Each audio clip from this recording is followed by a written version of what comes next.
আসসালামু আলাইকুম গাইস, আজকে আসলাম নতুন ব্লগে। সো আপনারা কি দেখতে পাচ্ছেন যে আমার দাঁতটা কি হয়েছে? ইঁদুরকে আমি আমার দাঁতটা দিয়ে দিছি। কালকে রাতে আমার দাঁতটা পড়ে গেছিলো, কিন্তু ইঁদুর নিয়ে গেছে। তারপরে ইঁদুর আমার নতুন একটা দাঁত দিবে। সো দেখেন কতগুলি পিঠা ছিল, মানে এই পিঠাগুলি অনেকগুলি ছিল। আমরা খেয়ে ফেলেছি অনেকগুলি। সো দেখেন এই পাতিলের থেকে অনেকগুলি বানাইছিল। সো দেখেন ধোয়া বের হচ্ছে, পানি পড়ে যাচ্ছে। সো এটা ঢেকে দিব আমরা। চলেন আপনাদেরকে দেখাই।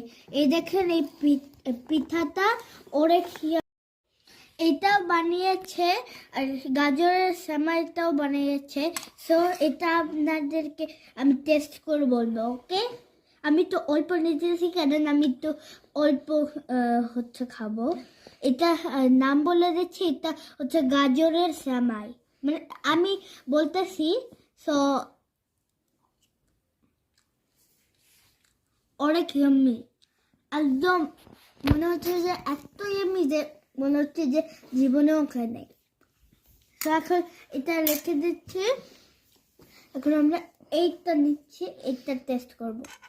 এই জায়গায় রসও আছে, রস আমি একটু দিয়ে দিলাম। এখন আমি এটা একটু ভাজতে নেব। এটা একটু হার্ড আছে, মানে পিঠা তো পিঠা দিয়ে বানিয়েছে তার জন্য। সো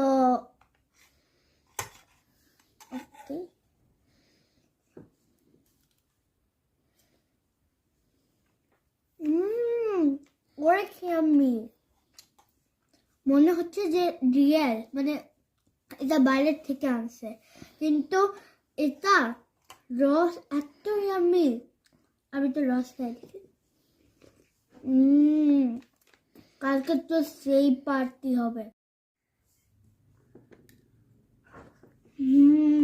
এত ইয়াম্মি গাইস, আমি তো খাওয়া বন্ধই করতে পারছি না।